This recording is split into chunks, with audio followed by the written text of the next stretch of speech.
오늘 저희 채널에서 첫 번째 라이브를 시작해보려고 합니다. 인기 있었던 여러가지 사연을 이어서 연재해드릴 예정이니까 끝까지 지켜봐주세요. 그럼 첫 번째 사연 시작하겠습니다. 안녕하세요. 제 이름은 마르타이고 스페인 빌바오 출신의 32살입니다. 제가 큰 비밀을 하나 말씀드릴게요. 예전에는 제 나라가 세상에서 가장 좋은 곳이라고 생각했어요. 다른 어느 곳으로도 여행하고 싶지 않았죠. 믿기 어려우시죠? 왜 스페인보다 못한 곳에 가는데? 그렇게 많은 돈을 쓰냐고요? 라고 친구들이 여행 꿈에 대해 이야기할 때마다 말했어요. 제 친구 리디아는 항상 눈을 굴리곤 했죠. 밖에 나가보지 않으면 무엇이 있는지 절대 알 수 없을 거야, 마르타라고 리디아는 한숨을 쉬며 말했어요. 하지만 저는 들으려 하지 않았어요. 그때는 정말 고집이 셌거든요. 그래도 역사책 읽는 것은 좋아했어요. 책을 통해 동북아시아 국가들에 대한 많은 사실을 알고 있었죠. 고대 중국 왕조나 일본 사무라이 전사들에 대해 모두 이야기해 드릴 수 있었어요. 그런데 누군가 한국을 언급할 때마다 마치 신음식을 맛본 것처럼 얼굴을 찡그렸어요. 한국은 일본보다 10배는 덜 발전했어요. 라고 완전한 자신감으로 말했어요. 그들의 역사책도 모두 틀렸고요. 지금 돌이켜보면 그런 말들이 정말 부끄러워요. 저는 오래된 책에서 읽은 것 외에는 한국에 대해 아무것도 몰랐거든요. 제가 6살이었을 때 모든 것이 바뀌었어요. 부모님이 새 직장을 얻으셔서 일본 고베로 이사했죠. 그곳 학교에서의 첫날을 아직도 기억해요. 누구도 하는 말을 한마디도 이해할 수 없었어요. 너무 외롭고 무서웠죠. 집에 가고 싶어요 라고 그날 밤 엄마에게 울며 말했어요. 여기가 싫어요. 아무것도 이해할 수 없어요. 엄마는 저를 꼭 안아주셨어요. 시간을 좀 줘, 마르타. 새 언어를 배우는 건 어렵지만 넌 똑똑한 아이야. 할 수 있을 거야. 엄마 말씀이 맞았어요. 저는 매일 일본어를 연습했어요. 처음에는 너무 어려워서 포기하고 싶었어요. 그런데 일본 애니메이션을 발견했죠. 원피스라는 해적들의 모험에 관한 쇼가 있었는데 너무 좋아해서 학교가 끝나면 매일 보기 시작했어요. 자막 없이도 그들이 무슨 말을 하는지 이해해야겠어라고 스스로에게 다짐했어요. 이것이 어떤 교과서보다 더 빨리 일본어를 배우는데 도움이 됐죠. 곧 일본어를 말하는 것뿐만 아니라 일본의 모든 것을 사랑하게 됐어요. 심지어 음식까지도요. 상상이 되세요? 저는 예전에는 파에야와 토르티아 같은 스페인 요리만 먹었거든요. 엄마는 제가 갑자기 아침으로 미소 수프와 오니기리 주먹밥을 달라고 했을 때 웃으셨어요. 너는 누구고 내 까다로운 식성의 딸에게 무슨 짓을 한 거니? 라고 엄마는 농담하셨죠. 대학 졸업 후 일본의 제약설비 회사에 취직했어요. 그들이 스페인 여성을 원하지 않을까 걱정했지만 그건 기우였어요.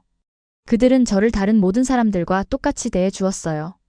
열심히 일했고 초급 직책에서 팀장으로 승진했을 때 정말 자랑스러웠죠. 매주 주말마다 스페인에 있는 리디아와 영상통화를 했어요. 일본은 아시아에서 절대적으로 최고의 나라야 라고 말했죠. 기술력이 놀라워. 거리는 너무 깨끗하고 사람들은 너무 예의 바르고 모든 것이 여기서는 완벽하게 돌아가. 리디아는 미소 지으며 고개를 끄덕였어요. 네가 거기서 행복하다니 기쁘네, 마르타. 그런데 한국도 꽤 선진국이라고 들었어. 말도 안 되라고 웃으며 말했어요. 한국은 절대 일본과 비교할 수 없어. 날 믿어. 이제 나는 아시아에 살잖아. 이런 것들을 알아. 강한 의견에 대한 재미있는 점은 우리가 무언가에 대해 확신할수록 우리가 틀릴 수도 있다는 것을 인정하기가 더 어렵다는 거예요. 그리고 저는 한국에 대해 정말 틀렸어요. 제 인생이 완전히 바뀌려 한다는 것을 전혀 알지 못했죠. 그것은 월요일 아침 상사가 저를 사무실로 부르면서 시작됐어요. 마르타, 우리 한국 파트너 회사에서 방문객이 오십니다. 그의 이름은 박지훈이고 5일 동안 우리와 함께 일할 거예요 라고 상사가 설명했어요. 당신의 영어가 좋고 팀장이니까 그의 주요 연락책이 되어주었으면 합니다. 실망을 보이지 않으려고 노력했어요. 네, 알겠습니다. 맡아볼게요 라고 공손하게 말했지만 속으로는 좋아. 이제 한 주 내내 한국인 한 명을 돌봐야 하네라고 생각했죠. 박 과장님과의 만남이 제 세상을 완전히 뒤집어 놓을 거라고는 상상도 못했어요. 때때로 우주는 우리의 편견에 대한 교훈을 가르치는 재미있는 방식이 있더라고요. 그리고 제 교훈은 막 시작되려고 했습니다. 회사 입구에서 기다리며 몇 분마다 시계를 확인했어요. 우리의 한국 방문객은 오전 9시 정각에 도착하기로 되어 있었죠. 놀랍게도 박 과장님은 8시 45분에 작은 캐리어를 끌고 나타나셨어요. 안녕하세요, 마르타 씨군요라고 그는 눈까지 도달하는 밝은 미소로 말씀하셨어요. 스카이스크류에서 온 박지훈입니다. 이번 주 잘 부탁드립니다. 저는 차갑게 고개를 끄덕이고 그의 내민 손을 겨우 악수했어요. 따라오세요라고 무뚝뚝하게 말했죠. 책상을 보여드릴게요. 사무실을 걸어가면서 저도 모르게 중얼거렸어요. 한국 기술은 아마 작년부터 크게 발전하지 않았겠죠. 그가 듣지 못했다고 생각했는데 박 과장님은 완벽한 일본어로 대답하셨어요. 사실 우리는 최근에 몇 가지 혁신적인 발전을 이루었습니다. 기쁘게 말씀드릴 수 있어요. 그의 목소리는 화나거나 방어적이지 않았어요. 정보를 공유하는데 진정으로 기뻐 보였죠. 저는 부끄러움에 얼굴이 뜨거워지는 것을 느꼈어요. 그가 일본어에 그렇게 능통하거나 제 무례한 발언 후에도 그렇게 예의 바를 것이라고 예상하지 못했거든요. 그럴 필요 없어요 라고 빠르게 말하며 빈 책상을 가리켰어요. 여기서 일하시면 됩니다. 회의는 30분 후에 시작해요. 아침 회의 내내 박 과장님을 주의 깊게 지켜봤어요. 그는 상세한 메모를 작성하고 사려 깊은 질문을 했어요. 상사가 우리 기계 중 하나의 문제를 언급했을 때 박 과장님은 우리 팀 누구도 생각하지 못한 제안을 하셨어요. 이것은 서울 사무실에서 우리가 개발한 기술입니다 라고 설명하셨어요. 효율성을 거의 40%나 향상시키는 데 도움이 됐습니다. 일본인 동료들은 감명받은 것 같았어요. 저는 어떤 반응도 보이지 않으려고 노력했지만 속으로는 혼란스러웠어요. 이것은 제가 알고 있던 한국 근로자들에 대한 생각과 일치하지 않았거든요. 점심시간에 박 과장님에게서 멀리 떨어져 앉았지만 그가 제 동료들과 즐겁게 대화하는 소리를 들을 수 있었어요. 그들은 그의 농담에 웃고 한국에 대해 질문했어요. 그는 모든 것에 인내심과 유머로 대답했고 한 번도 짜증나거나 우월감을 보이지 않았어요. 첫날이 끝날 무렵 저는 이상하게 불편함을 느꼈어요. 박 과장님은 제가 예상했던 것과 전혀 달랐어요. 그는 지식이 풍부하고 전문적이었으며 대부분의 사무실 직원들이 무시하는 청소 직원들에게까지 친절했어요. 다음 날 아침 박 과장님은 사무실 모든 사람에게 작은 선물을 가져오셨어요. 이것은 전통 한국 과자입니다 라고 말씀하시며 제 책상에 다채로운 포장을 놓으셨어요. 드셔보시길 바랍니다. 감사합니다 라고 뻣뻣하게 말하며 포장을 열어보지도 않고 서랍에 넣었어요. 다음 3일 동안 박 과장님과 거리를 두려고 노력했지만 쉽지 않았어요. 우리는 같은 프로젝트에서 일하고 있었고 그는 종종 제게 질문해야 했어요. 제가 얼마나 차갑게 대답하든 그는 변함없이 예의 바르고 심지어 친절했어요. 그의 방문 나흘째 되는 날 재앙이 발생했어요. 우리의 주요 생산 기계가 갑자기 작동을 멈췄어요. 우리는 다음 날 중요한 마감일이 있었고 모두가 당황했어요. 기술팀은 내일 오후까지 올 수 없습니다 라고 상사가 걱정스러운 표정으로 발표했어요. 마감일을 놓치게 될 것 같습니다. 박 과장님이 앞으로 나섰어요. 제가 한번 볼 수 있을까요? 우리 공장에서 작년에 비슷한 문제가 있었거든요. 상사는 간절한 표정으로 고개를 끄덕였어요. 부탁합니다. 어떤 도움이라도 좋습니다. 저는 박 과장님을 따라 생산 현장으로 갔어요. 그가 우리의 정교한 일본 장비를 고칠 수 있을 리 없다고 확신했죠. 하지만 자신감 있는 움직임으로 기계를 검사하는 그를 지켜보면서 제 가정에 의심이 들기 시작했어요. 여기 문제가 있네요 라고 약 20분 후에 말씀하셨어요. 센서가 잘못 정렬되어 있고 이 밸브에 작은 막힘이 있어요. 도구가 있으시면 지금 고칠 수 있습니다. 우리 유지보수 감독관은 의심스러운 표정으로 도구를 건네주었어요. 저는 팔짱을 끼고 실패를 목격할 준비를 했어요. 대신 놀랍게도 박 과장님이 1시간도 채 안 되는 시간에 우리 기계를 능숙하게 수리하는 것을 지켜봤어요. 그가 기계를 켰을 때 완벽하게 작동했어요. 모두가 환호하며 그의 등을 두드렸어요. 당신이 우리를 구했어요 라고 상사가 외쳤어요. 오늘 밤 축하해야겠군요. 그날 저녁 회사 저녁 식사에서 저는 박 과장님 옆에 앉게 됐어요. 사케 2잔을 마신 후 호기심이 제 마음을 사로잡았어요. 왜 저에게 그렇게 친절하신 거예요? 라고 갑자기 물었어요. 제가 당신을 그다지 환영하지 않았잖아요. 박 과장님은 친절한 눈으로 저를 바라보셨어요. 모든 사람은 방문하지 않은 장소나 잘 알지 못하는 사람들에 대한 생각을 가지고 있어요. 그건 정상이에요. 하지만 우리가 생각을 바꿀 수 있다는 마음의 열림을 유지할 때 인생은 더 흥미로워집니다. 그의 말이 저에게 강하게 와닿았어요. 처음으로 제가 한국에 대해 알고 있다고 생각했던 모든 것이 틀릴 수도 있다는 생각이 들었어요.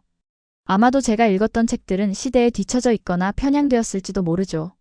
아마도 모든 사실을 가지지 않은 채 의견을 형성했을 수도 있어요. 박 과장님이 다음날 한국으로 돌아간 후 계속해서 그에 대해 생각했어요.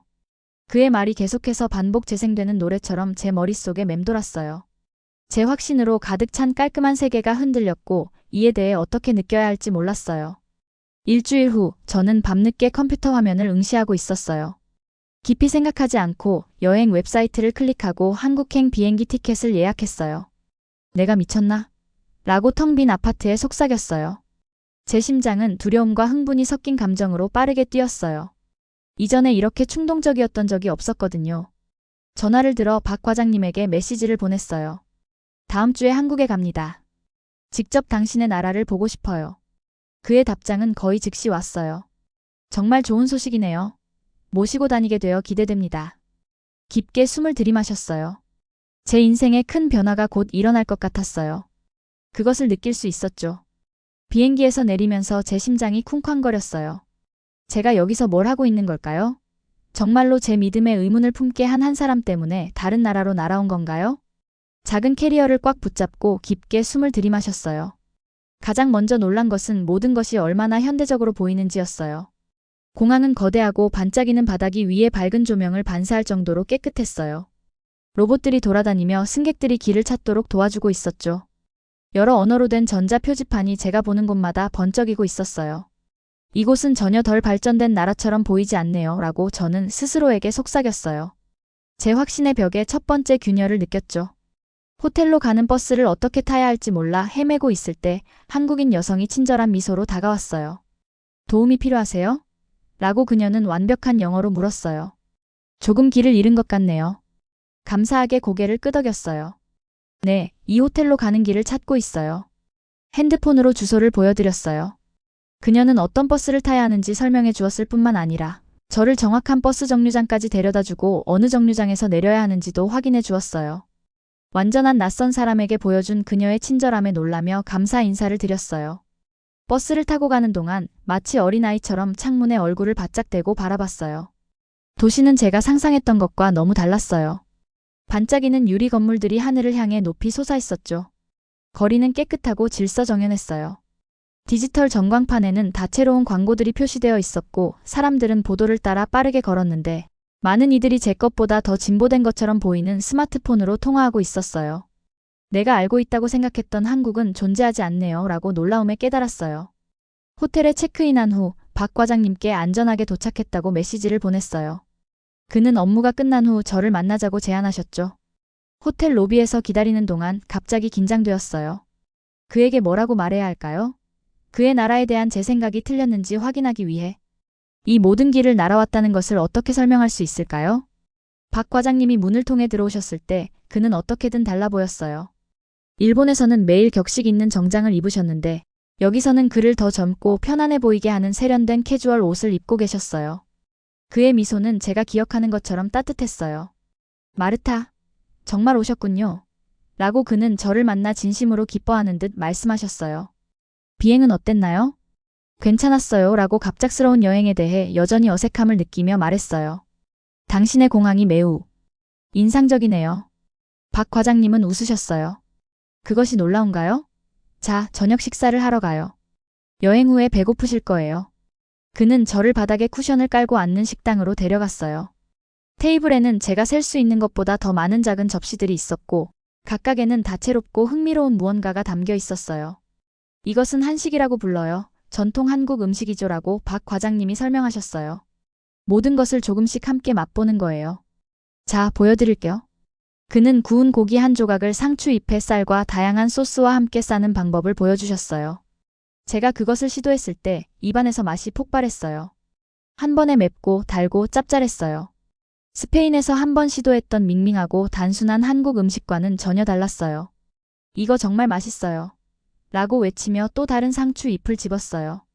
박 과장님은 자랑스러움으로 빛나셨어요. 저녁 식사 후 우리는 도시를 가로지르는 아름다운 강을 따라 걸었어요. 다채로운 불빛들이 수면에 반사되었고 가족들이 산책로를 따라 거닐고 있었어요. 거리 음악가들은 현대 팝송과 함께 전통 악기를 연주했어요. 젊은 커플들은 반짝이는 도시를 배경으로 셀카를 찍고 있었죠. 지금까지 어떻게 생각하세요? 라고 박 과장님이 복잡한 춤, 루틴을 연습하는 10대들 그룹을 지켜보다가 물으셨어요. 예상했던 것과 다르네요. 라고 인정했어요.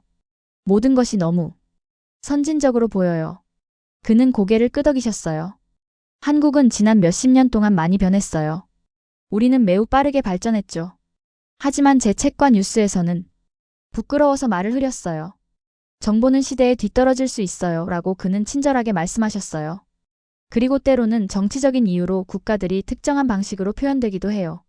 그래서 직접 눈으로 보는 것이 중요한 거죠. 다음 날 박 과장님은 저를 데리고 다니기 위해 회사에 휴가를 내셨어요. 우리는 한국의 풍부한 역사에 대해 배운 궁궐을 방문했고 고대 유물과 최첨단 기술이 가득한 박물관을 보았으며 전통 가옥과 현대 건물이 나란히 있는 동네를 걸었어요. 우리가 가는 곳마다 사람들은 친절하고 도움이 되었어요.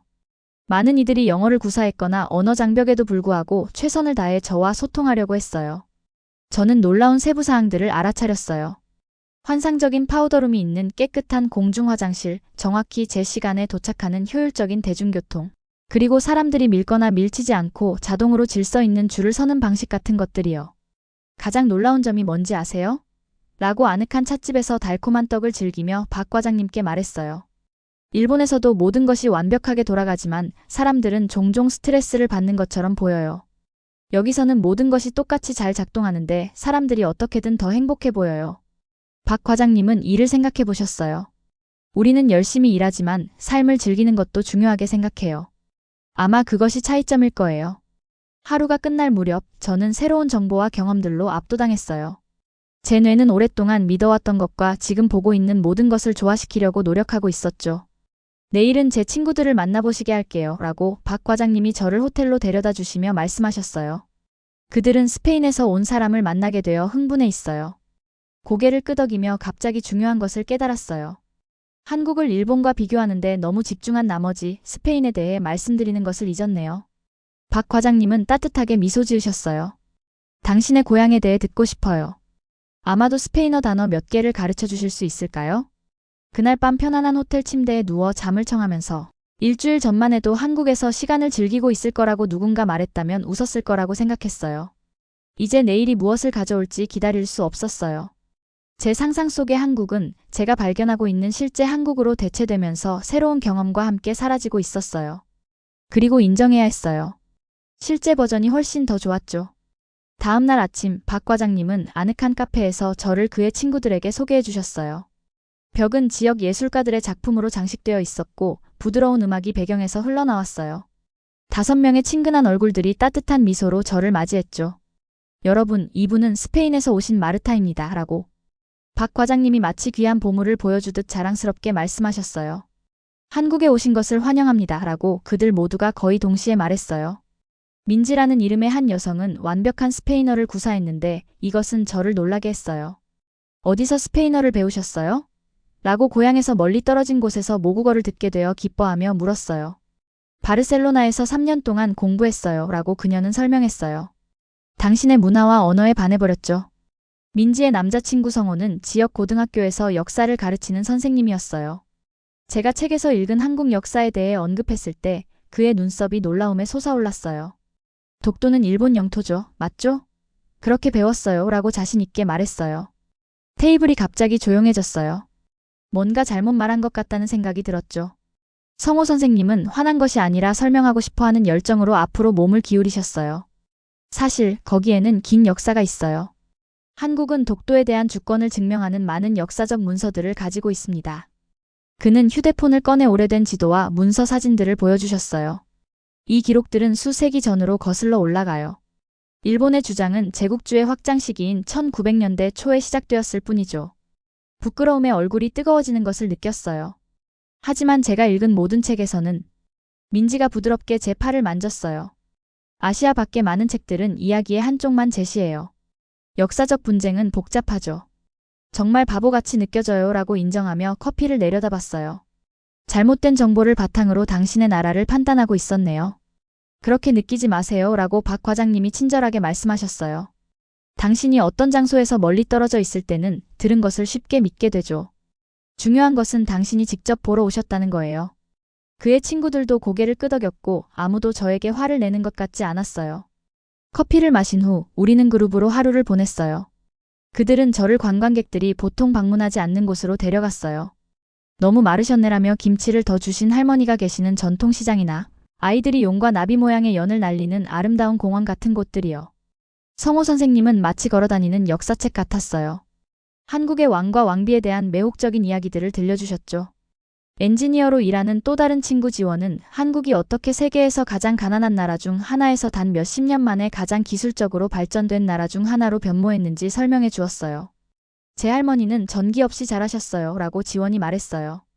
지금은 매주 일요일에 스마트폰으로 영상통화를 하시는데 그걸 저보다 더 잘 사용하세요. 웃었지만 속으로는 한국이 그렇게 짧은 시간에 이룬 성과에 놀라웠어요. 그날 저녁 우리는 모두 노래방이라고 배운 프라이빗 가라오케 룸에 갔어요.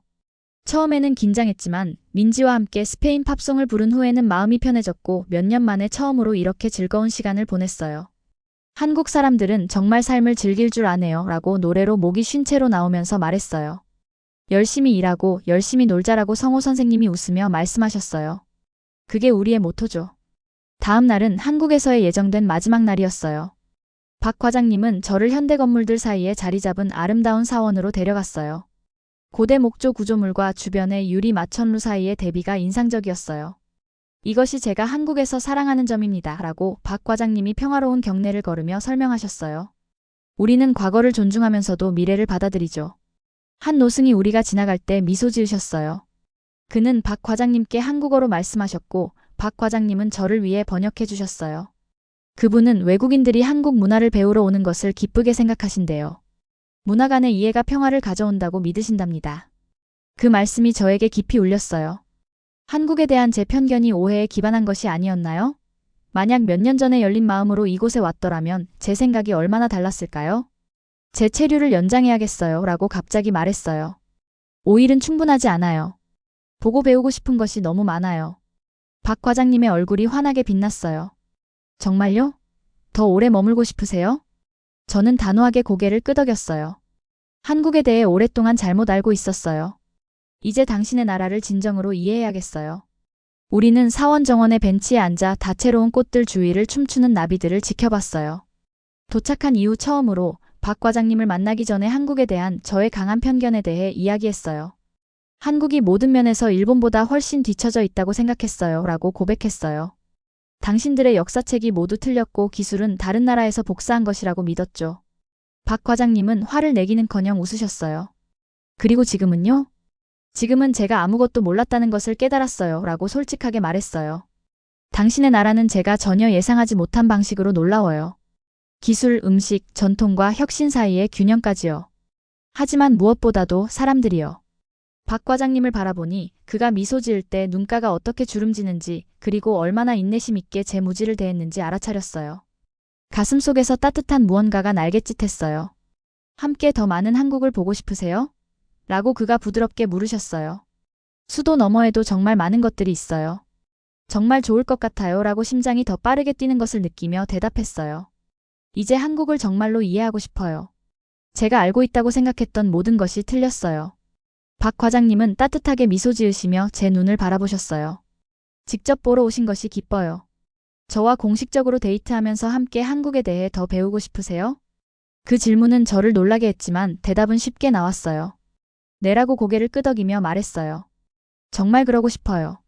손을 잡고 사원을 나서면서 때로는 수천 마일을 여행하고 완고한 믿음을 내려놓아야만 전혀 예상치 못했던 멋진 것을 발견할 수 있다는 것을 깨달았어요. 그건 1년 전 일이었어요.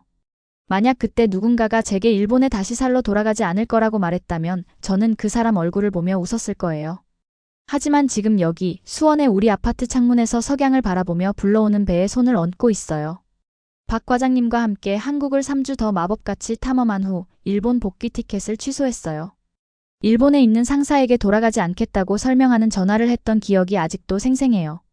당신이 한국에 머무른다고요? 하지만 항상 일본이 아시아에서 가장 좋은 나라라고 말했잖아요 라고 상사는 혼란스러워하며 말했어요. 제가 틀렸어요 라고 간단히 대답했어요. 때로는 직접 보기 전까지 우리가 무엇을 놓치고 있는지 모르는 법이죠. 한국으로 이사하는 것은 처음엔 쉽지 않았어요. 새 직장을 찾고 새 언어를 배우고 또 다른 문화에 적응해야 했죠. 하지만 박 과장님이 항상 제 옆에 있어 주셨어요. 제가 한국어 단어를 헷갈려서 슈퍼마켓에서 실수로 면 대신 개밥을 주문했을 때도 그의 인내심은 끝이 없었어요. 적어도 우리 미래의 강아지는 잘 먹겠네요 라고 그는 농담하며 개밥을 반품하고 진짜 면을 찾는 것을 도와주셨어요. 6개월 동안 데이트한 후 박 과장님은 벚꽃이 만발한 아름다운 정원에서 저에게 프로포즈 하셨어요. 그가 무릎을 꿇었을 때 분홍색 꽃잎들이 마치 눈처럼 우리 주위로 흩날렸어요. 마르타, 당신은 바다를 건너고 벽을 허물어 저를 찾아왔어요. 제 아내로서 영원히 제 곁에 있어 주시겠어요? 제가 네라고 대답하자 눈물이 고였어요. 저의 편견은 제 인생의 사랑을 찾는 것을 거의 방해할 뻔했어요. 우리는 한국과 스페인 전통이 혼합된 결혼식을 올렸어요. 부모님이 스페인에서 날아오셨는데 처음에는 긴장하셨지만 곧 저처럼 한국 문화에 마음을 열게 되셨어요. 아버지는 심지어 결혼식 피로연에서 한국 팝송을 부르기도 하셨는데 모두가 웃고 환호했어요. 지금 우리는 수원의 현대적인 아파트에 살고 있어요. 매일 아침 창문 밖에서 지저귀는 새소리와 아래층 베이커리에서 올라오는 신선한 빵 냄새와 함께 일어나요. 가끔은 이 모든 것이 꿈이 아닌지 확인하기 위해 스스로를 꼬집기도 해요. 가장 좋은 놀라움은 3개월 전에 제가 임신했다는 것을 알게 되었을 때였어요. 의사 선생님이 화면에서 작게 깜박이는 심장 박동을 보여주셨고 박 과장님과 저는 둘 다 기쁨의 눈물을 흘렸어요. 우리 아기는 반은 한국인 반은 스페인인이지만 완전히 사랑받을 거예요 라고 박 과장님이 제 손을 꼭 쥐며 속삭이셨어요. 한국에서 가장 놀라운 것은 임산부와 가족들을 어떻게 돌보는지예요. 임산부를 위한 특별 주차 공간이 있어요. 낯선 사람들은 지하철에서 저에게 자리를 양보해요. 정부는 의료검진을 지원하고 심지어 아기를 돌보는 법을 배울 수 있는 수업도 제공해요. 이런 수준의 관리는 스페인이나 심지어 일본에도 존재하지 않아요 라고 아기방을 꾸미며 앉아있던 어느 저녁에 박 과장님에게 말했어요. 여기서 정말 지원받는 느낌이에요. 스페인에 있는 제 친구 리디아가 다음 달에 방문할 예정이에요. 그녀는 항상 더 많이 여행하고 열린 마음을 가져야 한다고 말했던 사람이었죠. 내가 그렇게 말했다고 말할 수 있어서 기다려 지내라고 그녀는 마지막 화상통화에서 농담했어요. 단 한 번의 여행이 당신의 인생 전체를 바꿨어. 그녀 말이 맞아요. 한 번의 여행과 한 명의 친절한 한국인 과장님이 제가 알고 있다고 생각했던 모든 것을 바꿨어요. 이제 저는 매일 한국어를 말해요. 완벽하진 않지만요. 진정한 관심을 가지고 한국 역사를 공부하고 더 이상 한때 진실이라고 받아들였던 편향된 정보를 믿지 않아요. 지난주에 스페인의 제 모교 학생들에게 문화적 오해와 직접 보는 것의 중요성에 대한 온라인 강연을 했어요. 많은 학생들이 나중에 메시지를 보내 부정적인 생각을 가졌던 장소를 여행하고 싶다는 영감을 받았다고 했어요. 마르타가 한국에 대한 생각을 바꿀 수 있다면 아마도 저도 다른 나라에 대한 제 생각을 바꿀 수 있을 거예요 라고 한 학생이 썼어요. 그것은 저를 자랑스럽게 하면서도 약간 부끄럽게 만들었어요. 제가 얼마나 고집불통이었던가요? 전혀 모르는 것들에 대해 얼마나 확신에 차 있었던가요? 박 과장님은 종종 우리가 함께 한국 드라마를 보다가 제가 너무 흥분하면 저를 놀리기도 해요. 모든 한국 엔터테인먼트가 일본을 베끼는 것이라고 말했던 때를 기억하나요? 라고 그는 제 옆을 부드럽게 찌르며 웃으실 거예요. 그만해요 라고 베개에 얼굴을 묻으며 신음하곤 해요. 그땐 젊고 어리석었어요. 32살이었잖아요 라고 그가 상기시켜 주시고 우리는 둘 다 웃을 거예요. 지금 여기 앉아서 태양이 지고 하늘이 보라색과 주황색으로 물들어가는 것을 보면서 제 인생이 얼마나 다르게 흘러갈 수 있었을지 생각해요. 만약 박 과장님이 제 냉담함에도 불구하고 그렇게 친절하지 않았다면 어땠을까요? 제가 충동적으로 한국행 티켓을 예약하지 않았다면 어땠을까요? 제가 진실을 보기 위해 눈을 뜨는 대신 편견에 갇혀 있었다면 어땠을까요? 우리 아기가 제 안에서 발로 차요. 마치 그 또는 그녀가 미래라는 것을 상기시키듯이. 제가 틀렸다는 것을 인정할 의지가 없었다면 존재하지 않았을 미래요. 내일 박 과장님과 저는 지역센터에서 외국인을 위한 한국어 수업을 시작할 예정이에요. 우리는 다른 새로운 이주자들이 환영받는 기분을 느끼고 일부 책과 마음속에 존재하는 구식이나 편향된 버전이 아닌 진짜 한국에 대해 배울 수 있도록 돕고 싶어요. 직접 눈으로 보기 전까지 국가를 판단하지 마세요 라고 그들에게 말할 거예요. 그리고 그때조차도 첫인상이 틀릴 수 있다는 점을 기억하세요. 문화를 진정으로 이해하는 데는 시간이 걸립니다. 어두워지는 하늘에 별들이 나타나기 시작하면서 우리 아기가 다시 발로 차는 것을 느껴요. 미소를 지으며 속삭여요. 당신은 여기를 정말 좋아하게 될 거예요, 꼬마야. 한국은 집이라 부를 수 있는 멋진 곳이니까요. 그리고 생각해보면 제가 마음을 바꾸기에 너무 고집스러웠기 때문에 이 모든 것을 놓칠 뻔했어요. 인생의 가장 큰 모험은 종종 우리가 알고 있다고 생각하는 것을 놓아주고 새로운 가능성에 자신을 열 때 시작되곤 해요. 여기까지 첫 번째 이야기를 마쳤는데요. 그럼 이어서 다음 이야기도 들어볼게요. 저는 제 눈을 믿을 수가 없었어요. 테이블 위에 놓인 계약서는 밝은 빨간색 도장이 제게 빤히 쳐다보고 있었죠. 안녕하세요. 제 이름은 레베카 그린이고 미국 에너지부의 원자로 기획국장으로서 수많은 중요한 문서들을 봐왔지만 이 문서는 그 어느 때보다 제 심장을 빠르게 뛰게 했어요. 한국이 우리에게 원자로 설계도를 판매한다고요? 저는 종이에 손가락을 살짝 대며 속삭였어요. 그 단어들이 제게 페이지에서 튀어나오는 것 같았죠. 한국원자력연구원이 미국의 첨단 원자로 설계도를 판매하고 있었어요. 저는 항상 미국의 기술력을 자랑스러워했어요. 제 경력의 대부분 동안 미국이 중요한 모든 분야, 특히 원자력 에너지에서 세계 최고라고 생각했죠. 한국이요? 그들은 우리에게 배우는 사람들이었지 반대가 아니었잖아요. 회의실 창문을 통해 햇빛이 쏟아져 들어와 계약서의 공식 인장이 빛나고 있었어요.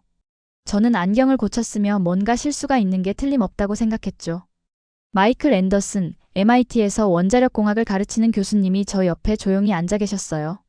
그분은 제 충격받은 표정을 눈치채셨나 봐요. 한마디도 없이 노트북을 열어 제게 보여주셨어요. 화면에는 CNN 뉴스 보도가 나오고 있었어요. 뉴스 앵커가 진지한 목소리로 말하고 있었죠. 속보 한국 정부 차세대 연구용 원자로 설계도를 미국에 수출하기로 계약 체결했습니다. 이건 맞을 수 없어요. 저는 고개를 저으며 말했어요. 하지만 마이클 교수님은 저에게 가짜 뉴스를 보여주실 분이 아니었죠. 저는 그분의 노트북을 뚫어지게 쳐다보며 무슨 일이 일어나고 있는지 이해하려고 했어요. 레베카 마이클 교수님이 부드럽게 말씀하셨어요. 여기 역사를 기억하시나요? 1960년대 초반 미국 정부는 한국에 TRIGA 연구용 원자로를 완전히 무상으로 제공했었죠. 물론 기억해요. 저는 제 귀에도 방어적으로 들리는 목소리로 대답했어요. 그때 한국은 전기도 거의 없었어요. 기술이라고는 거의 가진 게 없었죠. 말하면서 기억이 물밀듯이 떠올랐어요. 저는 우리 부서 자료실에서 그 시절의 오래된 영상을 본 적이 있었죠. 미국 기술자들이 한국 연구원들 옆에 서서 모든 것이 어떻게 작동하는지 보여주고 있었어요. 한국 과학자들은 밤을 새워가며 사용 설명서를 손으로 번역하고 열심히 메모하고 있었죠. 그때 미국은 선생님이었고 한국은 학생이었어요. 그건 66년 전이에요. 마이클 교수님이 일깨워 주셨어요. 세상은 변하는 법이죠. 저는 반박하려고 했지만 회의실 문이 열렸어요. 완벽하게 다림질된 정장을 입은 세 사람이 들어왔어요. 그들의 얼굴을 보니 우리가 기다리던 한국 대표단이 분명했죠. 맨 앞에 있는 사람이 자신감 있는 걸음으로 우리 테이블을 향해 걸어왔어요. 그분에게서는 즉시 존경심을 불러일으키는 조용한 권위가 느껴졌죠. 안녕하세요. 저는 박수연입니다. 한국원자력연구원의 수석연구원이에요. 그분이 손을 내밀며 말씀하셨어요. 그분의 영어는 완벽했고 억양조차 전혀 없었죠. 오늘 우리가 완료할 서류가 있다고 생각합니다. 그분의 손을 잡기 위해 일어서면서 제 목이 말라오는 것을 느꼈어요. 정말로 일어나고 있는 일이었어요. 미국 전문가들이 몇 달 동안 이 계약서를 검토했고 이제 우리는 그것을 마무리하려고 했어요. 우리는 한국에서 기술을 구매하고 있었죠. 환영합니다. 박 선생님 저는 겨우 말할 수 있었어요. 저는 레베카 그린입니다. 원자로 기획국장이에요. 우리가 악수를 나눌 때 마이클 교수님이 제 귀에 가까이 다가와 저만 들을 수 있게 속삭이셨어요. 이건 역사적인 순간이에요. 레베카. 오늘 우리가 학생이 되고 한국이 선생님이 되는 순간이죠. 제 안에서 무언가가 꼬이는 것을 느꼈어요. 자존심이었을까요? 불편함이었을까요? 확실하지 않았어요. 제가 알고 있다고 생각했던 세상이 제 눈앞에서 변하고 있다는 것만 알았죠. 박 선생님이 저에게 미소를 지으셨고 저는 자연스럽게 미소로 답하려고 노력했어요. 머릿속에는 수많은 질문이 떠다니고 있었죠. 한국은 어떻게 그렇게 빠르게 발전할 수 있었을까요? 그들의 기술이 정말로 우리보다 나을까요? 이것이 원자력 과학에서 미국의 리더십에 어떤 의미가 있을까요? 계약 서명을 진행할까요? 박 선생님이 물으셨어요. 저는 깊게 숨을 들이쉬고 고개를 끄덕이며 펜을 집어들었어요. 제 손이 서명란 위에 머물며 이 순간이 단순한 비즈니스 거래 이상이라는 것을 깨달았어요. 세상을 다르게 보는 법을 배우는 것에 관한 것이었죠. 서명하기 전에 저는 스스로도 놀라며 말했어요. 혹시 원자로 설계에 대해 몇 가지 질문을 드려도 될까요? 특히 안전기능에 관심이 있어요. 박 선생님의 눈이 반짝였어요. 물론이죠, 그린 국장님. 우리의 혁신에 대해 설명해 드리게 되어 기쁩니다. 그분이 그들의 작업에 대해 설명하기 시작하자 저는 수년간 누구에게도 하지 않았던 것처럼 주에 깊게 들었어요. 마이클 교수님이 옳았을지도 모르겠다는 생각이 들었어요. 아마도 제가 새로운 것을 배울 시간이 된 것 같았어요. 기술 리더가 될 수 있는 사람에 대한 제 오래된 생각을 제쳐두고요. 박 선생님이 하시는 말씀 하나하나에 저는 점점 더 방어적으로 덜 느끼고 호기심이 많아졌어요. 그분이 간략한 설명을 마칠 즈음에 저는 이 기술을 직접 볼 필요가 있다는 것을 알았어요. 박 선생님, 저는 계약서에 서명한 후 말했어요. 제가 직접 귀하의 연구시설을 방문해야 할 것 같네요. 가능할까요? 그분은 환하게 미소 지으셨어요. 우리에게 큰 영광이 될 것입니다. 언제 오실 계획이신가요? 가능한 빨리요. 저는 어떤 질문을 할지, 어떤 테스트를 보고 싶은지 이미 생각하면서 대답했어요. 우리가 합의를 확정하기 위해 다시 악수를 나눌 때 저는 중요한 사실을 깨달았어요. 가장 큰 강점은 항상 리더가 되는 것이 아니라는 것을요. 때로는 가장 큰 강점이 다른 사람들로부터 배우려는 의지에 있다는 것이었죠. 제 여정은 이제 막 시작되었고 한국에서 보게 될 것들이 기술에 대해, 리더십에 대해, 그리고 저 자신에 대해 제가 알고 있다고 생각했던 모든 것을 바꿀 것이라는 걸 전혀 몰랐어요. 한국의 연구센터는 제가 30년 전에 방문했을 때와 전혀 달랐어요. 그때는 기본적이고 실용적이며 솔직히 약간 구식이었죠. 이제 박 선생님을 따라 최첨단 장비로 가득 찬 깨끗한 복도를 걸으면서 저는 마치 미래로 걸어 들어간 것 같은 느낌이 들었어요. 정말 놀랍네요. 저는 너무 감명받은 것처럼 보이지 않으려고 노력하면서 말했어요. 열린 마음으로 오기로 했지만 오래된 습관은 쉽게 사라지지 않죠. 제 일부는 여전히 미국 기술이 우월하다고 믿고 싶어 했어요. 감사합니다. 그린 국장님, 박 선생님이 겸손한 미소로 말씀하셨어요. 우리는 이 연구센터를 건설하기 위해 열심히 노력했어요. 하지만 건물은 중요하지 않아요. 우리가 그 안에서 하는 일이 중요한 거죠. 우리는 흰 가운을 입은 최소 10여 명의 과학자들이 각기 다른 스테이션에서 작업하고 있는 큰 방에 들어갔어요. 중앙에는 제가 새로운 원자로 설계로 인식한 것의 축소 모델이 서 있었죠. 여기서 우리는 고온가스로를 테스트합니다. 박 선생님이 설명하셨어요. 가장 중요한 특징은 완전 자연냉각 안전 설계예요. 저는 눈썹을 치켜 올렸어요. 자연냉각이요? 전원 없이요? 그건 불가능하게 들리는데요. 박 선생님은 제 의심에 기분 나빠하시지 않는 것 같았어요. 그저 동료 중 한 명에게 고개를 끄덕이셨고 그분은 컴퓨터에 명령을 입력하기 시작했어요. 지금 보여드리려는 것은 박 선생님이 말씀하셨어요. 완전한 정전 상황의 시뮬레이션입니다. 전 세계 다른 원자력 발전소에서 재난을 일으켰던 종류의 정전이죠. 제 심장이 더 빠르게 뛰기 시작했어요. 이것이 제가 보러 온 것이었어요. 만약 그들의 안전 시스템이 정말로 주장하는 대로 작동한다면 혁명적일 것이었죠. 전통적인 원자로에서는 저는 말했어요. 냉각 시스템의 전원이 끊어지면 노심 용융의 위험이 있어요. 맞아요, 박 선생님이 동의하셨어요. 하지만 우리 설계에서는 어떤 일이 일어나는지 보세요. 팀이 테스트를 시작했어요. 우리 앞에 큰 화면에서 저는 그들이 모델 원자로의 모든 전원을 차단하는 것을 볼 수 있었어요. 경고등이 깜박이기 시작했고 경보가 울렸죠. 이것은 기존 설계에서라면 비상 시스템이 작동하는 순간이었을 거예요. 하지만 여기서는 고의적으로 모든 백업 시스템도 비활성화하고 있었어요. 저는 숨을 참았어요. 이것은 역사상 최악의 원자력 재난으로 이어졌던 바로 그 시나리오였어요. 화면의 온도 게이지가 제가 예상했던 대로 상승하기 시작했어요. 하지만 그때 놀라운 일이 일어났죠. 위험하게 계속 올라가는 대신 온도가 안정화되기 시작했어요. 몇 분 후 실제로 떨어지기 시작했어요. 이건 불가능해요. 저는 화면에 더 가까이 다가가며 속삭였어요. 어떻게 전원 없이 냉각되는 거죠? 박 선생님의 눈이 흥분으로 빛났어요. 불가능한 게 아니에요. 이건 물리학이죠. 우리 설계는 원자로 노심을 냉각하기 위해 공기의 자연순환을 이용합니다. 펌프도 전기도 필요 없어요. 더 뜨거워질수록 공기 흐름이 더 강해져서 자연적인 균형을 만들어내죠.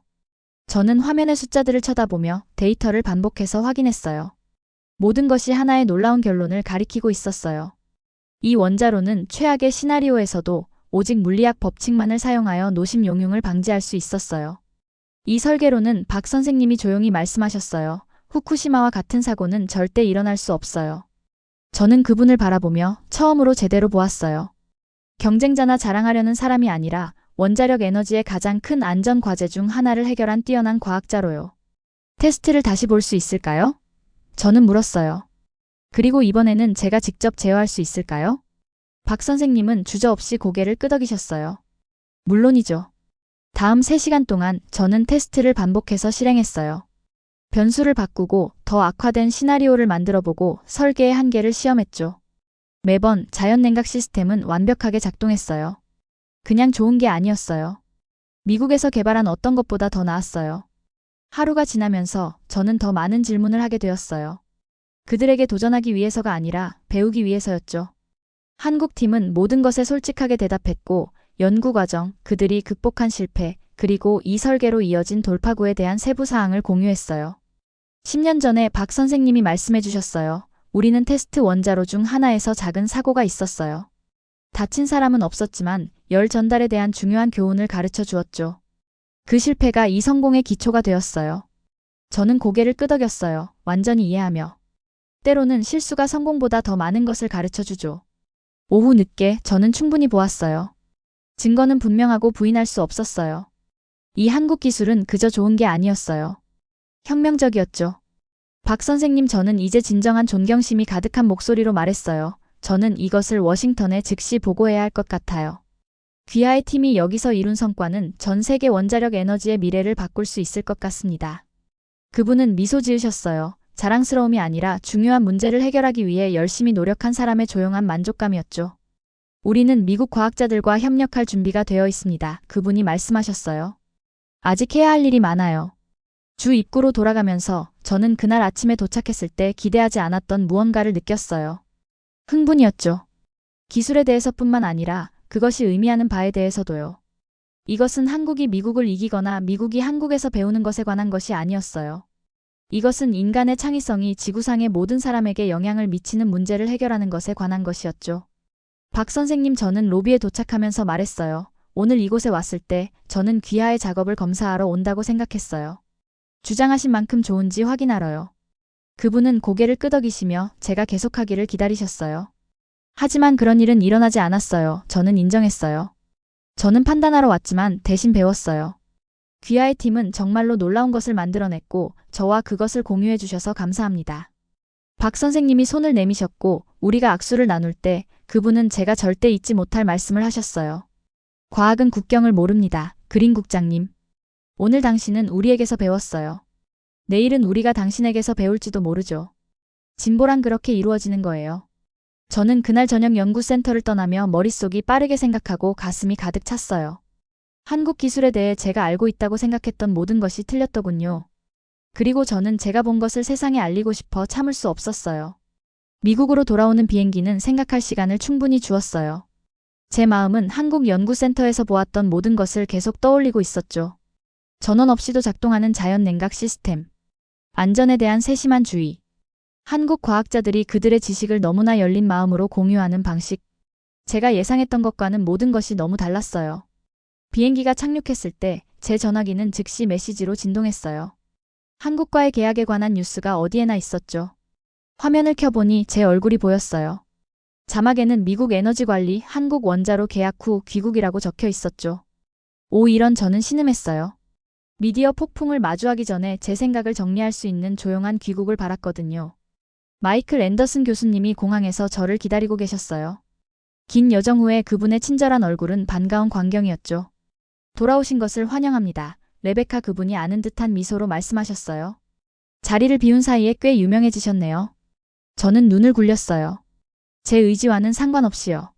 정말 이렇게 큰일인가요? 마이클 교수님은 고개를 끄덕이셨어요. 모든 사람들이 이야기하고 있어요. CNN, 폭스뉴스, 블룸버그 모두요.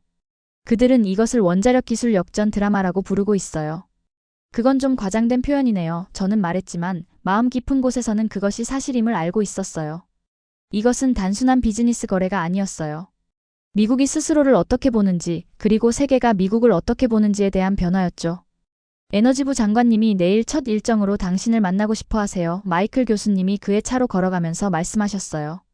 그리고 최소한 3개의 의회위원회에서 당신의 증언을 요청하고 있어요. 저는 한숨을 쉬었어요. 좋아요. 정말 제가 필요로 하는 것이네요. 그래서 공항에서 벗어나면서 마이클 교수님이 물으셨어요. 그들이 주장한 만큼 인상적이었나요? 한국의 원자로 설계는요? 저는 잠시 창밖을 바라보며 생각을 정리했어요. 마이클 교수님, 그건 더 좋았어요. 제가 본 어떤 것보다도 좋았죠. 그들의 자연 냉각 시스템은 실제로 작동해요. 제가 직접 반복해서 테스트했어요. 최악의 시나리오에서도 원자로는 안전하게 유지됩니다. 마이클 교수님은 휘파람을 불었어요. 그건 정말 놀랍네요. 놀라운 것 이상이에요. 저는 그분을 향해 돌아서며 말했어요. 혁명적이에요. 이 설계는 미래의 모든 원자력 재난을 방지할 수 있어요. 무슨 일이 일어나든 무엇이 잘못되든 노심용융은 일어날 수 없어요. 그리고 그것에 대해 어떤 느낌이 드나요? 마이클 교수님이 조심스럽게 물으셨어요. 우리가 아닌 한국이 이것을 알아낸 것에 대해서요? 그 질문은 저에게 강한 영향을 미쳤어요. 일주일 전만 해도 저는 당황스럽거나 방어적인 느낌을 가졌을 거예요. 하지만 지금 제가 본 것 이후로 저는 완전히 다른 감정을 느꼈어요. 저는 흥분됩니다. 저는 인정했어요. 그리고 솔직히 약간 겸손해졌어요. 저는 미국이 항상 기술에서 앞서 있다고 확신했거든요. 하지만 만약 우리가 정말로 세계를 위한 안전한 에너지에 관심이 있다면 누가 그것을 만들어냈는지가 중요할까요? 중요한 것은 누군가가 해냈다는 거죠.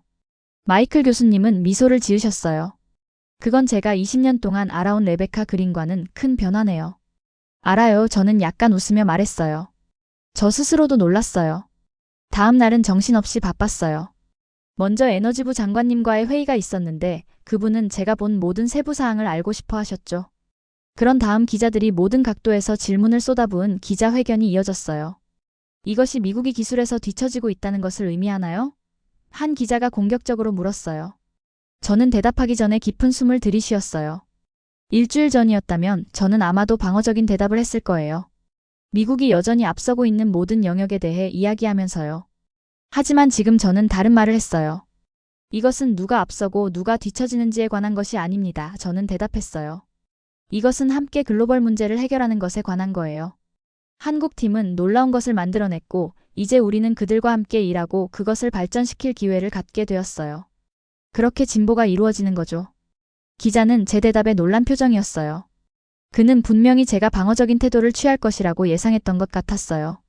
그러니까 우리가 한국에서 배워야 한다고 말씀하시는 건가요? 다른 기자가 물었어요. 물론이죠. 저는 단호하게 말했어요. 그들이 한때 우리에게서 배웠던 것처럼요. 기술은 모든 방향으로 흘러야 해요.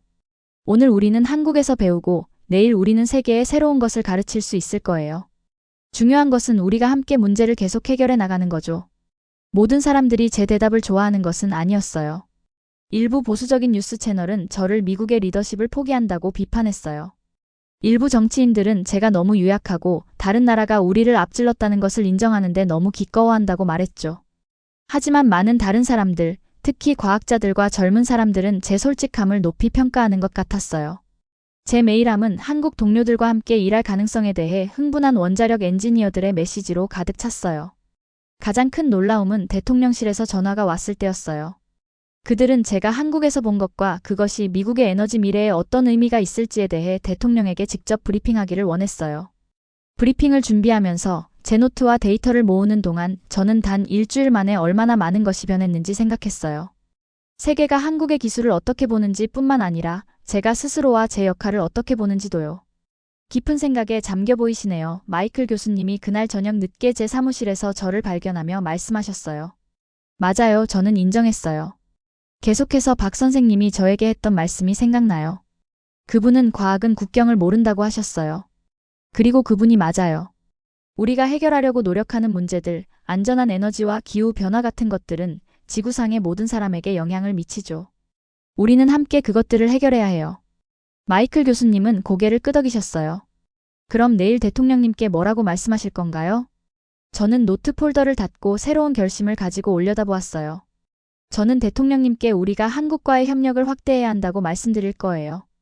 단지 그들의 원자로 설계를 받아들이는 것이 아니라 그것을 더 나은 것으로 만들기 위해 그들과 함께 일하는 거죠. 우리의 전문 지식을 공유하고 그들의 것으로부터 배우고 우리 중 어느 쪽도 혼자서는 할 수 없는 더 위대한 것을 함께 만드는 거예요. 그건 큰 변화네요. 마이클 교수님이 말씀하셨어요. 미국이 그것을 받아들일 준비가 되었다고 확신하세요? 저는 미소를 지었어요. 수년 만에 처음으로 더 확신을 느끼며. 모든 사람이 준비되지 않았을 수도 있어요. 하지만 저는 준비되어 있어요. 그리고 때로는 그것이 변화가 시작되는 곳이죠. 새로운 것을 배울 의지가 있는 한 사람으로부터요. 그날 밤 사무실을 나서면서 저는 제가 걷는 방식, 제 자세에 무언가 변화가 있음을 알아차렸어요.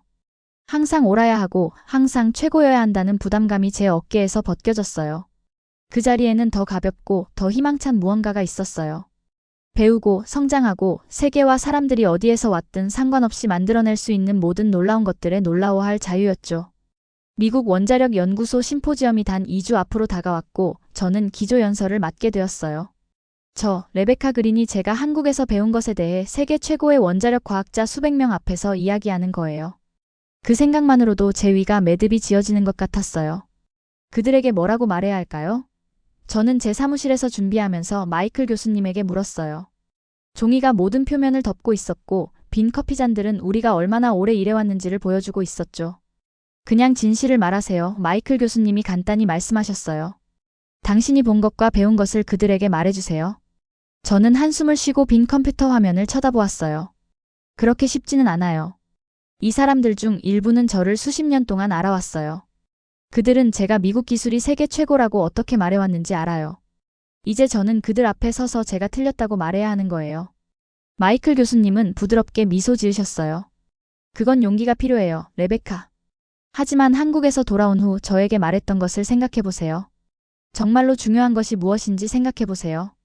그분의 말씀이 맞았어요. 심포지엄은 저나 제 자존심에 관한 것이 아니었어요. 모두를 위해 원자력 에너지를 더 안전하게 만들 수 있는 중요한 지식을 공유하는 것에 관한 것이었죠. 연설 전날 밤 저는 잠을 이룰 수 없었어요. 계속해서 제 노트를 수정하고 단어를 바꾸고 제가 옳은 일을 하고 있는지 궁금해했어요.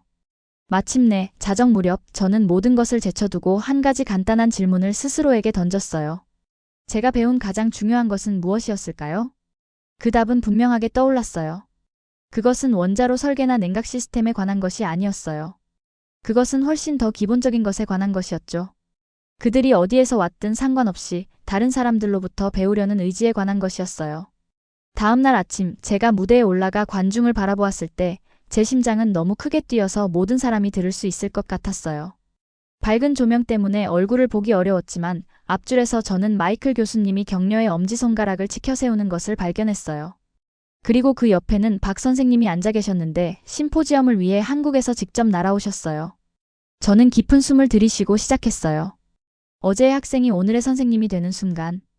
저는 계속하기 전에 잠시 그 말을 공중에 머물게 했어요.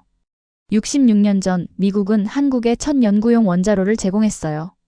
그때 우리는 선생님이었고 전쟁 후 재건하려는 나라와 우리의 지식을 공유했죠.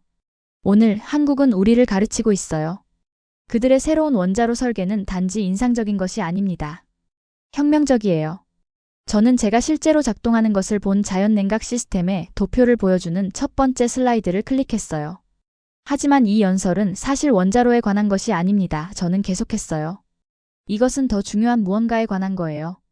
이것은 우리가 지식과 혁신에 대해 어떻게 생각하는지에 관한 거죠. 방 안은 완전히 조용했어요. 모든 사람이 집중해서 듣고 있었죠. 여러분에게 솔직하게 말씀드려야겠습니다. 저는 목소리에 힘이 실리며 말했어요. 처음에 저는 한국 기술을 과소평가했어요. 미국이 항상 앞서 있다고 생각했죠. 저는 틀렸어요. 관중 속에서 몇몇 놀란 표정을 보았어요. 제 위치에 있는 사람이 무언가에 대해 틀렸다고 인정하는 경우는 거의 없었거든요. 한국에서 제가 목격한 것은 제 관점을 바꾸었어요. 그들의 자연 냉각 시스템은 최악의 시나리오에서도 완벽하게 작동합니다. 하지만 저를 가장 감동시킨 것은 단지 기술만이 아니었어요. 제가 그곳에서 본 혁신 정신이었죠. 다음 20분 동안 저는 제가 배운 것을 설명했어요. 제가 직접 실행한 테스트의 데이터를 보여주었고 한국팀이 미국 과학자들을 수년간 당혹스럽게 했던 문제들을 해결하기 위해 사용한 연구 과정을 설명했어요. 혁신은 어느 한 나라의 것이 아닙니다. 저는 연설을 마무리하면서 말했어요. 그것은 인류의 것이에요. 우리가 지식을 공유할 때 모두가 혜택을 받습니다. 저는 마지막 말을 하면서 박 선생님을 직접 바라보았어요. 원자력 에너지의 미래는 미국의 것도 한국의 것도 아닙니다. 그것은 글로벌한 것이에요. 그리고 그것은 경쟁이 아닌 협력을 바탕으로 구축될 것입니다. 감사합니다. 그 후에 이어진 박수는 그 열정으로 저를 놀라게 했어요. 제가 연단에서 물러서면서 저는 어떻게든 더 가벼워진 느낌이 들었어요. 마치 이러한 진실을 공유하는 것이 제가 짊어지고 있던지도 몰랐던 무게를 들어올린 것처럼요. 연설 후 많은 나라에서 온 과학자들이 저에게 다가와 한국 설계와 제가 제안한 새로운 협력 모델에 대해 더 많이 배우고 싶어 했어요. 일부는 그들 자신의 연구를 공유하고 싶어 했고 다른 이들은 미래 프로젝트에서 어떻게 함께 일할 수 있을지 논의하고 싶어 했죠. 당신은 변했어요. 마이클 교수님이 나중에 리셉션에서 조용한 순간에 말씀하셨어요. 저는 미소를 지었어요. 더 나은 방향으로요. 바랄건대. 확실히 더 나은 방향으로요. 그분이 대답하셨어요. 우리가 틀렸을 때 그것을 인정하는 데는 용기가 필요하고 그것으로부터 배우는 데는 더 많은 용기가 필요하죠. 박 선생님이 그날 저녁 늦게 저를 찾아왔어요. 우리 일에 대한 당신의 따뜻한 말씀 감사합니다. 그분이 약간 고개를 숙이며 말씀하셨어요. 저는 그저 진실을 말했을 뿐이에요. 저는 그분에게 말했어요. 당신의 팀은 정말 놀라운 것을 만들어냈어요. 아마도요. 그분이 겸손하게 말씀하셨어요. 하지만 오늘 가장 놀라운 것은 당신의 연설이었어요. 많은 리더들이 그들의 마음을 바꾼 것에 대해 그렇게 솔직하지는 않을 거예요. 우리는 미국과 한국의 젊은 과학자들 그룹에 의해 중단되었는데 그들은 우리 연구센터 간의 교환 프로그램 가능성에 대해 논의하고 싶어 했어요. 저는 그들이 자신들의 아이디어에 대해 흥분해서 이야기하는 것을 지켜보면서 중요한 무언가를 깨달았어요. 이것은 단지 제가 마음을 바꾸거나 한국이 그들의 일에 대해 인정받는 것에 관한 것이 아니었어요. 이것은 새로운 무언가의 시작이었어요. 국가들이 우리 모두가 직면한 도전에 대해 함께 일할 수 있는 다른 방식의 시작이었죠. 그날 밤 늦게 우리 중 소수 미국인과 한국인이 함께 앉아 이야기를 나누었어요. 우리는 더 이상 단지 원자로에 대해서만 이야기하지 않았어요. 우리는 우리 가족, 취미, 그리고 더 안전한 세상에 대한 꿈에 대해 이야기를 나누고 있었죠. 이제 저는 깨달았어요. 저는 조용한 순간에 말했어요. 진정으로 강한 나라는 다른 이들의 성공을 두려워하는 나라가 아니라 다른 이들로부터 배우는 것을 부끄러워하지 않는 나라라는 것을요. 박 선생님은 고개를 끄덕이셨어요. 그리고 국가 간의 진정한 우정은 경쟁이 아닌 존중에서 자라죠. 우리가 작별 인사를 나눌 때 저는 수년간 느끼지 못했던 미래에 대한 흥분을 느꼈어요. 심포지엄은 끝이 아니었어요. 그것은 시작이었죠. 미국과 한국 과학자들이 함께 일하고 아이디어를 공유하고 어느 한쪽도 혼자서는 만들 수 없었던 더 나은 무언가를 구축하는 시작이었어요. 그날 밤 잠에 들면서 저는 인생이 얼마나 이상할 수 있는지 생각했어요. 제 책상 위에 충격적인 계약서로 시작된 것이 새로운 장의 시작이 되었어요. 단지 원자력 에너지뿐만 아니라 국가들이 우리 세계가 직면한 가장 큰 문제들을 해결하기 위해 어떻게 함께 일할 수 있는지에 대한 새로운 장이었죠. 심포지엄 이후 3개월이 지났고 저는 책상에 앉아 중요한 보고서를 마무리하고 있었어요. 제 손가락이 키보드 위를 빠르게 움직이며 한국과의 기술 협력 확대 에너지 안보를 위한 길이라는 제목을 타이핑했죠. 저는 제목을 보고 미소를 지었어요. 6개월 전만 해도 저는 이런 보고서를 쓸 거라고 상상도 못했을 거예요. 그때는 미국 기술이 항상 최고라고 믿었었죠. 한국 엔지니어들에게서 배운다는 생각은 거의 우스운 일로 느껴졌을 거예요. 그런데 이제 저는 양국의 최고 인재들이 함께하는 공동 연구 프로젝트를 계획하고 있었어요. 자존심이 진보의 길을 막아설 때 아무도 이기지 못해요. 저는 문서를 저장하면서 혼잣말을 했어요. 하지만 호기심과 겸손이 앞장설 때 혁신이 따라오는 법이죠. 문을 두드리는 소리가 제 생각을 중단시켰어요. 마이클 교수님이 커피 2잔을 들고 계셨죠. 필요할 것 같아서요. 그분이 한 잔을 제 책상에 놓으며 말씀하셨어요. 장관님께 드릴 보고서 다 끝내셨나요? 저는 고개를 끄덕이고 화면을 돌려서 그분이 볼 수 있게 했어요. 마지막 손질을 하는 중이에요. 제 권고사항에 대해 어떻게 생각하세요? 마이클 교수님은 더 가까이 다가와 미국과 한국 과학자들 사이에 제안된 공동 프로젝트 목록을 읽으셨어요. 젊은 연구원들을 위한 교환 프로그램, 공동 안전 기준, 공유 테스트 시설. 그분이 소리내어 읽으셨어요. 레베카, 정말 인상적이네요. 이 협력에 정말 진지하시군요. 물론이죠. 저는 커피를 한 모금 마시며 말했어요. 제가 본 모든 것 이후로 이게 유일한 나아갈 길이라고 믿어요. 우리는 원자력 기술을 국가 간 경쟁으로 생각하는 것을 멈추고 함께 해결해야 할 글로벌 과제로 보기 시작해야 해요. 옛날에 레베카라면 절대 그런 말을 하지 않았을 텐데요. 마이클 교수님이 놀리셨어요. 저는 웃었어요. 옛날에 레베카는 너무 옳은 것에만 집중해서 새로운 것을 배울 틈이 없었죠. 바로 그때 제 전화가 울렸어요. 제가 전화를 받았을 때 박 선생님의 목소리를 듣고 놀랐어요. 그린 국장님, 좋은 소식이 있습니다. 그분이 말씀하셨어요. 우리 정부가 당신이 제안한 공동 연구 프로그램을 승인했어요. 빠르면 다음 달부터 시작할 수 있습니다. 정말 환상적이네요. 저는 외쳤어요. 저희 쪽은 아직 최종 승인을 기다리고 있지만 에너지부 장관님께서 이미 강한 지지를 표명하셨어요. 한 가지 더 있어요. 박 선생님이 계속 말씀하셨어요. 초기 계획 회의를 위해 미국 엔지니어 팀을 한국으로 초대하고 싶습니다. 이 대표단을 이끌어 주실 수 있으신가요? 저는 흥분을 느꼈어요. 영광이에요. 그리고 부디 저를 레베카라고 불러주세요. 그렇다면 당신도 저를 수연이라고 불러주셔야겠네요. 그분이 따뜻하게 대답하셨어요. 전화를 끊은 후 저는 계속 미소 짓지 않을 수 없었어요. 모든 일이 제가 감히 희망하던 것보다 더 잘 진행되고 있었죠. 일주일 후 저는 텔레비전에서 미국과 한국 대통령이 새로운 기술 협력 협정에 서명하는 것을 지켜보았어요. 그들은 나란히 서서 함께 일하기로 약속한 동등한 파트너였죠. 함께 우리는 전 세계를 위한 안전하고 효율적인 차세대 에너지 솔루션을 개발할 것입니다. 미국 대통령이 선언하셨어요. 한국 대통령은 덧붙이셨어요. 이 협정은 우리 국가 관계의 새로운 장을 열게 됩니다.